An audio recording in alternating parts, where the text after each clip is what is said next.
Hello survivors and welcome to another Walking Dead Road to Survival video, and in this video we're going to be taking a first look at Gold Mythic Awakened Governor, who is going to be the second character to get awakened. If you don't know how the awakening system works, I have done a preview video. There should be a link in the top right hand corner just walking you through it. But basically it's going to be boosting various parts of a character's kit, be it their stats, leader skill, potentially even their specialist skill, rush, signature move, and obviously passives. And don't forget that weapon, where it will be boosted actually up to what is kind of meta relevant to date. The first character that had this happen to them was Gold Mythic Negan, and I have gone over his kit already. If you want to go and check that out, you can find that link in the top right hand corner as well. Now if we check out Governor's stats here, you can see he's been boosted up to 35,110 attack. His defense is going to be 17,554, and his HP is going to be 35,110 as well. He's still going to be an alert character, going to remain a tank, of course a gold mythic, and he's going to stay with the Woodbury Allegiance. It is kind of interesting to see that his defense is extremely low, but it does kind of play into Governor's kit in terms of him not necessarily wanting to stay alive too much, in that a lot of his power comes in when he has actually been taken out and can deal horrendous damage to enemy teams. And that was because of this adrenaline rush, and it is called Sweet Revenge. It has got a recharge rate of 66 AP, which is actually pretty slow for a defense team, but when it goes into the Outlast state, this would obviously instantly be able to be done. And then it is deal 100% of this fighter's missing HP and main damage to 2 enemies. Those enemies get 25% of this fighter's attack in bleed damage for 2 turns. This is obviously a little bit of a boost on the previous adrenaline rush, where I believe it did 70% of this fighter's missing HP in main damage to 2 enemies.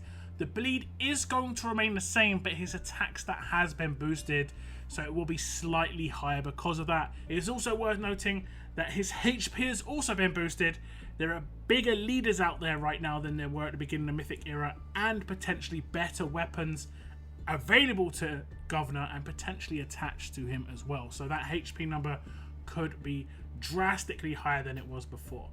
If he obviously gets to 100k max HP, gets taken out and goes into Outlast and does this adrenaline rush, 2 characters would take 100,000 damage, as the main would bypass bonus HP. It would also bypass defense rating and any defense buffs. The only thing that could potentially block it are things like Guardian Shield, and thankfully that issue with main not blocking Guardian Shield has been fixed. So pretty straightforward really. If you see, I have taken out Governor, and now he will do his adrenaline rush. He hasn't got a huge amount of HP because we don't get a leader bonus from anything but mythics in the Mythic era, but he has got around about 50,000 with his weapon included, so he should do around about 50,000 damage to 2 enemies. There's quite a lot of defense buffs on my team, even a massive one on Lee. It's going to bypass these. We'll do the defend action.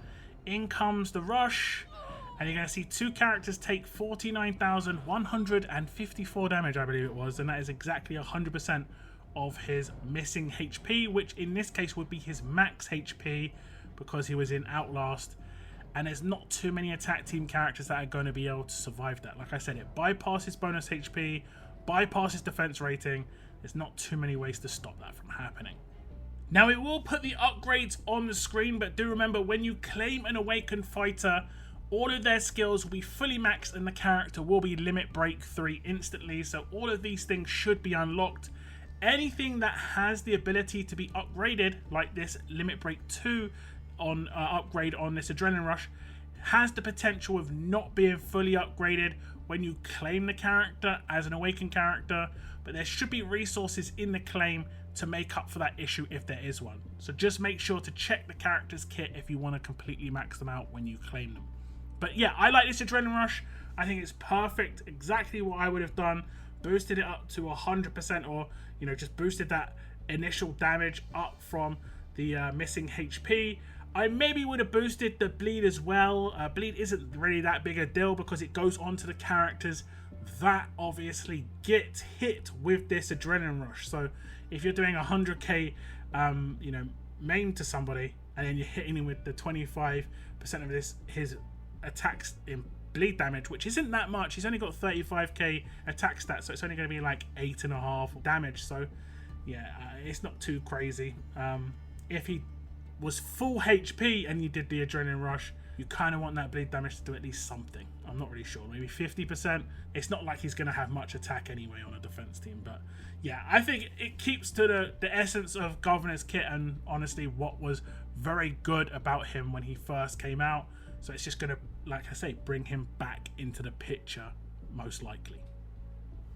Next up, we have the Governor's signature move, and it is called You're Going Down With Me, and it is initial cooldown turn 1, cooldown of 1 turn, number of uses unlimited. Deal 35% of this fighter's max HP in damage to this fighter and one enemy.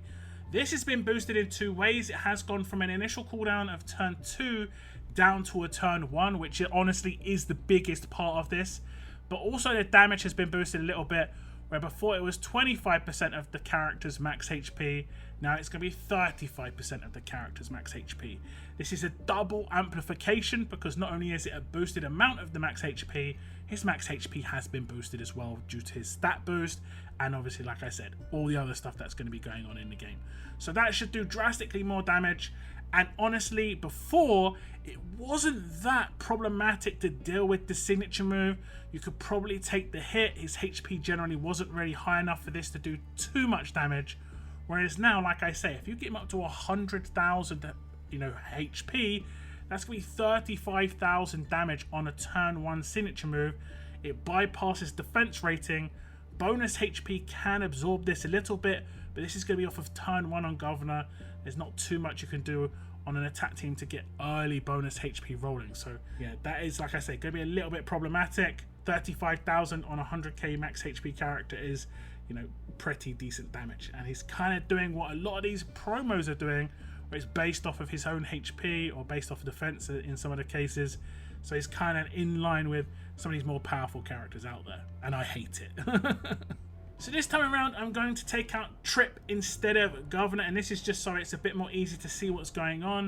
You can see again, all those defense ratings on my team, they're not going to count for too much, and I think he probably is going to do pretty significant damage here, and we can kind of see the kind of damage he would do if he was actually in a proper team, proper weapon mod, so on and so forth. So I'll take out Trip. Remember, he has about 50,000 max HP, and he'll do 17,000, which is going to be the 35%. He also does the damage to himself, and this is to set up his own adrenaline rush, so he'll always do a little bit of damage, maybe not massive amounts, but he'll always do a little bit of damage. But it also makes it so that you can't ignore him as an attack team, because he'll slowly be taking away his own HP, and he potentially could take himself out, put himself into Outlast, and then he would absolutely wreck 2 characters. Now again, if you've got this character's HP to 100,000, not too many attack team characters are going to be able to deal with 35,000 damage. None of the characters that I had in that previous clip would have been able to survive. It was just because he didn't have a leader, didn't have like a fully upgraded weapon or mods. So I kind of had a little bit of a bonus there. But yeah, again, the upgrades here are going to be fully maxed out because he's going to be claimed as an LB3 character, so you don't have to pay too much attention to the upgrades. But it's a nice boost. Again, I probably would have done the same. Very basic. I think that's what you're going to see with most of the Awakened characters, is bringing a lot of things to turn 1 and just slightly improving the thing that actual signature move or rush was meant to do. We did see one big change on Negan, so it'll be interesting to see if we're going to see a big change on Governor within his passives. Let's check them out. And here are those passives. Of course, he is still going to be a tank, so he's still going to get the 40% critical hit resistance. He's going to still have the crosshairs resistance, but it's going to be boosted from 50% crosshairs resistance up to 100% crosshairs resistance. This is very nice indeed, of course. That does mean, of course, that he has a much better chance of being revived after he has gone through his whole sequence of going into Outlast, doing the massive damage, and that is devastating if Governor is picked back up. So that is a very nice passive indeed. The next one is called Governor's Revenge, and this one is when taken out, the attacker gets 20% of this fighter's attack stat in hemorrhage damage. I believe before it was 12% of this fighter's attack stat in hemorrhage damage, and don't forget his attack stat obviously has been boosted as well. This should do roughly 8 to 10,000 off of his base attack. It will double every turn, so the first time it will do, let's say, 9k damage. Turn 2 it will do 18k, then 27k, and again, not too many attack team characters are surviving at that point. The last passive is called Unstoppable Outlast. When entering the Outlast state, 100% chance to recover all debuffs. This is the big one because obviously previously it was 60% chance to recover all debuffs and it was still very, very dangerous. But this time it's 100% chance to remove all of those debuffs. That's all debilitating, stun, taunt, all of that good stuff. And it should also be even crosshairs. So even if you do manage to apply crosshairs somehow, he'll still cleanse it in this state. That is actually kind of hilarious. Now if we check out this attack here, you can see that Governor has got a few negative effects on him. He is stunned, disarmed, and maimed. Now maim would actually reduce the amount of damage that his Adrenaline Rush could do, but when I take him out, that maim should get recovered, and that would obviously increase the damage that he's going to do. So we'll just take him out, and you can see he is now fully cleansed. I also do have the 9k plus hemorrhage on me, and that will obviously double every turn. We'll see that hopefully Sophia doesn't get taken out by this Adrenaline Rush. I'll just do the defend action on these characters, and it is actually going to be Sophia who gets taken out. But you can see it did get boosted up to 19,000, and just as you see it, even if he's controlled, he is going to obviously, once going into the Outlast state, cleanse every negative effect on him. So these are some extremely good upgrades on his passives here. He was extremely good at the beginning of the Mythic era, and a lot of it was because of that chance to recover all debuffs. Now it's 100% chance to recover all debuffs when he goes into the Outlast state. The only chance you have of getting through this a lot of the time is going to be impairing him before this happens so he doesn't gain AP, or normalizing him so you can make it so that he doesn't go into Outlast in the first place. Those are pretty much your only two real avenues to do this. However, I will say Governor's brand new weapon might make that a little bit problematic as well. And that's going to be Governor's Awakened Robust Uzi, which actually looks pretty shiny as you can see on the picture here. It has got 40% attack, 40% HP, improved focus stun when being attacked, a 60% chance to stun the enemy and gain focus for 2 turns. And in the last slot it has improved cleanse, a 60% chance to remove 1 negative effect from this fighter at the start of every turn. This means that he could potentially remove the normalize, he could potentially remove the impair that I was talking about before. So it is really going to be problematic, I think, to deal with Governor. Very frustrating indeed. Cleanse before he gets taken out, and cleanse after he gets taken out as well. The weapon is a massive upgrade. I'm not even going to tell you what the other weapon had. You can see it on the screen. It was not very useful for Governor at all. Now, I will say this 40% attack may seem strange, but it will boost his stats up significantly, and quite a few parts of his kit are based on attack. But it's completely up to you what you want to do here. You could potentially give him defense, obviously, to have a little bit more survivability if you want. Or you could go for like AP on defense to potentially get his Adrenaline Rush up quicker when he isn't taken out. The choice is yours. Now, Governor's specialist skill is going to remain the same. It is just going to be Outlast. When this specialist is defeated, their death is delayed for 1 turn, during which they will still make an action and they receive 100% AP. That means that he will have 0% of his HP, which means there'll be 100% missing HP, and the Adrenaline Rush will do maximum potential damage in that case.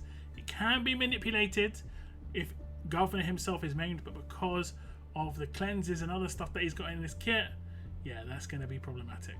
So this was Gold Mythic Awakened Governor, and I think the boosts to him are very nice indeed. These are going to obviously pull him straight back in as a potential defense team character, and I think that's really good because he's very accessible and we need so many defense team characters right now. Now, he is powerful. I will say that He is powerful. You need to set up properly against his character, or you're going to be walking away from war attacks with not the maximum points you could be. Even if you are winning, he's potentially taking out 2 of your characters.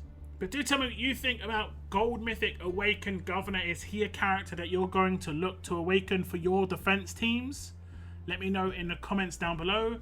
That is the end of my video. I want to thank you very much for tuning in. And as always, keep on surviving, guys. Keep on surviving.